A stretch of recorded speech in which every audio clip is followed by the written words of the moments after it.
لو تناهيتم إلى سر الحياة وصنعتم كائنا حيا نرى لم نزد إلا يقينا بالإله لم نزد إلا يقينا بالإله. کم سے کم خرچہ، حدیث میں آتا ہے اعظم النکاح برکتاً ایسرھا مؤونہ، سب سے زیادہ برکت اس نکاح میں ہے جس میں خرچہ سب سے کم ہو.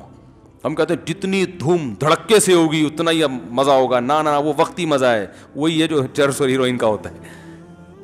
جتنا سادگی سے ہوگی اتنا ہی اس نکاح میں لذت زیادہ، آسانی سے.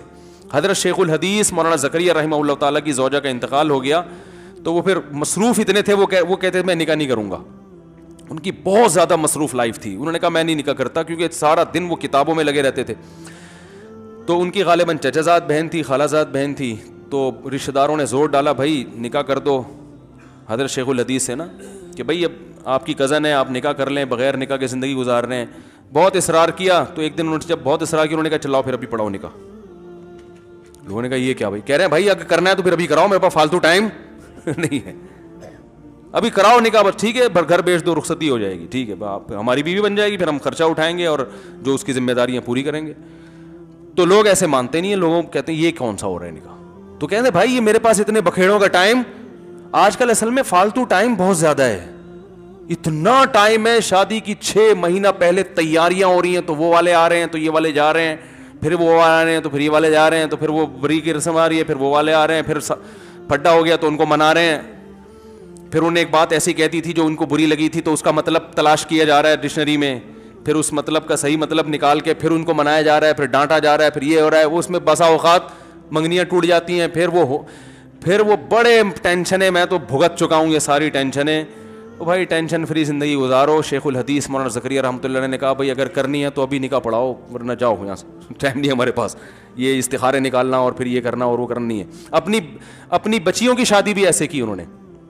بیٹیاں جب جوان ہوئیں تو کچھ نوجوان تھے جو ان کا خیال تھا کہ یہ میری بچی کے لیے مناسب ہیں، ان سے بات کی، وہ راضی ہو گئے. تو بڑے فخر سے راضی ہو، حضرت اس سے ہماری سعادت کیا ہو سکتی ہے کہ آپ سے کہ بچیوں سے ہماری شادی ہو. تو ایسے ہی جب وہ راضی ہو گئے تو مجمع بیٹھے ہوئے تھے، اپنی بیٹیوں کا نکاح بیان کر رہے تھے. بیان کے آخر میں اپنی بیٹیوں کا نکاح بھی ان لڑکوں سے پڑھا دیا. پھر انہوں نے اپنی آپ بیتی لکھی، اس پہ لوگوں نے تبصرے کیا کیے، اتنے نیگیٹو لوگوں نے تبصرے کیے. ایسے ہوتی ہے بچیوں کی شادیاں، ایسے ہی کچھ چند نوجوان نظر آئے پکڑا دیں. تو بھائی وہ نوجوانوں کی تحقیق تو ان کو پہلے سے تھی کہ یہ اچھے ہیں. جب ہو گئی تحقیق بھائی صحیح ہے تو بس اب کیا الگ سے محفل اور مٹھائی کے ڈبے پارسل ہو رہے ہیں، وہ آ رہے ہیں تو وہ آ رہے ہیں. تو بھائی اب جب کرنا ہے تو بھائی ٹھیک ہے، ہماری بچی ہے، بچیاں تو گھر سے رخصت ہوتی ہیں، چلو بھائی یہ نکاح پڑھا دیا، اب تمہاری امانت ہے، جب چاہے لے جاؤ. اب یہ گھر بن رہا ہے نہیں بن رہا ہے تمہاری ہیڈیک ہے، یہ ہماری ہیڈیک بولو نا بھائی نہیں ہے. اب یہ تمہاری ہیڈیک ہے، گھر میں جگہ ہے نہیں ہے، کمرہ وہ نا اوپر والا کمرہ بن رہا ہے، پھر اس کے اوپر ایک اور بنے گا، واش روم میں ٹائلیں لگیں گی، پھر یہ ہوگا پھر وہ ہوگا. ابے بھائی تمہاری عمریں کتنی ہیں؟ جیسے جیسے عمر بڑھ رہی ہے نا تو ذہن میں رکھو کہ کمزور ہوتے چلے جا رہے ہو. یہ ذہن میں رکھو، یہ بھول جاتے ہیں لوگ، کمزور ہوتے چلے جا رہے ہو. اور جتنی عمر زیادہ ہوگی اولاد اتنی دیر سے پیدا ہوگی. دیر سے پیدا ہونے کا مطلب آپ دادا بننے سے پہلے فوت ہو چکے ہوں گے. یہ سب چیزیں لوگ سوچ نہیں رہے ہوتے. نہ بچیوں کی شادیاں دیکھنی نصیب ہوں گی، نہ بیٹوں کی شادیاں اور بڑھاپے میں دیکھو گے ابا کو ٹی بی ہے، مرنے والے ہیں، شوگر بہت ہائی رہتا ہے، جلدی سے شادی کراؤ تاکہ بچی کی خوشی زندگی میں دیکھ لیں. یہ ہو رہا ہے کہ نہیں ہو رہا؟ اور بھائی ایسی عمر میں شادی کیوں کی تھی کہ آپ نے ٹی بی کے تک پہنچے اور بچیوں کو بیٹوں کی شادیوں کی خوشیاں دیکھ رہے ہو؟ اصل خوشیاں تو جب ہی شروع ہوتی ہیں جب بیٹے جوان ہوتے ہیں. اس خوشی کے لیے جوان ہونا ضروری ہے. خوشی محسوس جوان آدمی کرتا ہے، بوڑھے زیادہ خوشی محسوس کرنے کی طاقت ان میں نہیں ہوتی. جوانی ہے جس میں زندگی کی رنگینیاں ہیں. جوانی میں بیٹوں کو جوان کر کے بہویں لے کر آؤ، داماد لے کر آؤ جوانی میں، لوگوں کو پتہ نہ چلے کہ یہ سسر صاحب ہیں یا ان کے کوئی بھائی لگتے ہیں. ایسا ہونا چاہیے انسان کو. تو یہ سارے جوانی کے کھیل ہیں بھائی. نو عمری میں شادی کرو، اولاد ہو، پھر آپ، اور یہ سب جب ہی ہوگا جب کم سے کم خرچے میں شادی ہو.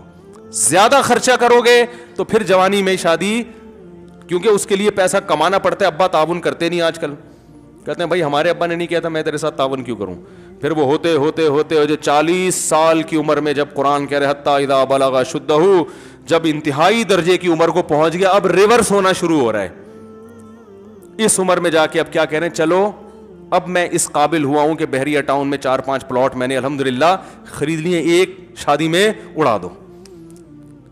اور یہ بھی ہر آدمی اس قابل ہوتا نہیں ہے. اور پھر ظاہر ہے 40 سال میں آپ کو ملے گا بھی 38 سال کا, 37 سال, 36.5, اس سے پیچھے تو مشکل ہے. تو پھر وہ ظاہر ہے وہ بھی اتنی دنیا دیکھ چکی ہوتی ہے کہ وہ بھی اتنا کانفیڈنس کہ وہ ماتحتی قبول کرنے کے لیے تیار نہیں ہوتی. اس نے اتنی دنیا دیکھی ہے, اتنا کانفیڈنس کہ اس کا ایک اپنا لائف اسٹائل ہوتا ہے جس میں وہ بڑی میچور ہو چکی ہوتی ہے, وہ ساس کو ساس ماننے کے لیے تیار, وہ ایک ماحول میں ڈھل چکی ہوتی ہے. آپ اپنے حساب سے نہیں ڈال سکتے. تو یہ بڑے مسائل ہیں جس کی وجہ سے طلاقوں کے ریشو بڑھ رہے ہیں. تو کرو 40 سال میں نہیں کی تو ابھی کر لیں, بولے کوئی مسئلہ نہیں ہے اتنا, لیکن بہرحال آسان بناؤ میرے بھائی. کیا بناؤ نکاح کو؟ ہلکا پھلکا آسان. ہاں ولیمے میں اللہ نے آپ کو گنجائش زیادہ دی ہے تو اپنی گنجائش کے حساب سے پبلک کو کھانا کھلاؤ. بعض مالدار صحابہ ان کے 3 دن لنگر چلا کرتے تھے ولیموں کے. مغیرہ ابن شعبہ رضی اللہ عنہ بڑے مالدار تھے, جب نکاح کرتے نا تو لنگر کھول دیتے لوگوں کے لیے, کھولے عام 3 دن تک کھلا لنگر چلے گا, جس نے کھانا ہے آ کے کھائے. بڑا دسترخوان لگاتے تھے. تو یہ جو کہتے ہیں نا ولیمہ سادہ ہونا چاہیے, یہ تو ٹھیک ہے کہ یہ دھوم دھڑکا نہیں ہونا چاہیے, لیکن ولیمے میں اللہ نے اگر جتنی گنجائش دی ہے تو اس حساب سے کھانا کھلانا یہ کوئی برا عمل نہیں ہے. ہر آدمی کا اسراف الگ ڈیفینیشن ہے. اسراف کی ڈیفینیشن یہ کہ اپنی چادر سے زیادہ پاؤں نہ پھیلاؤ. تو ہاں اگر چادر ہے تو جتنی چادر ہے اس حساب سے پاؤں پھیلاؤ, تو وہ کر سکتے ہیں. اللہ تعالیٰ عمل کی توفیق عطا فرمائے. لاؤ بھائی جلدی سے نکاح فارم لے کر آؤ. اچھا بھائی, دلہن اور اس کے والد کا نام سدرہ سلطان بنت محمد سلطان. دلہن کے وکیل کون ہیں؟ آپ ہیں. اچھا ماشاء اللہ. جناب آپ نے مجھے اجازت دی ہے کہ میں سدرہ سلطان بنت محمد سلطان کا نکاح محمد زہیر, بھائی یہ ہونے دو, سدرہ سلطان بنت محمد سلطان کا نکاح محمد زہیر ولد محمد رفیع سے 1 تولے سونے کے عوض میں کروں, اجازت ہے آپ کی طرف سے؟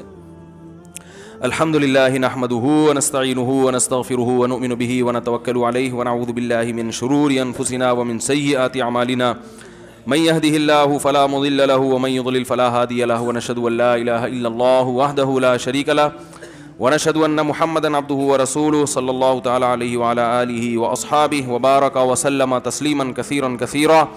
اما بعد فاعوذ بالله من الشيطان الرجيم. بسم الله الرحمن الرحيم. يا ايها الناس اتقوا ربكم الذي خلقكم من نفس واحدة وخلق منها زوجها وبث منهما رجالا كثيرا ونساء واتقوا الله الذي تساءلون به والارحام ان الله كان عليكم رقيبا. وقال تعالى يا ايها الذين امنوا اتقوا الله وقولوا قولا سديدا يصلح لكم اعمالكم ويغفر لكم ذنوبكم ومن يطع الله ورسوله فقد فاز فوزا عظيما. وقال النبي صلى الله عليه وسلم النكاح من سنتي وقال فمن رغب عن سنتي فليس مني. وقال النبي صلى الله عليه وسلم تزوجوا الودود الولود فإني مباهي بكم الأمم.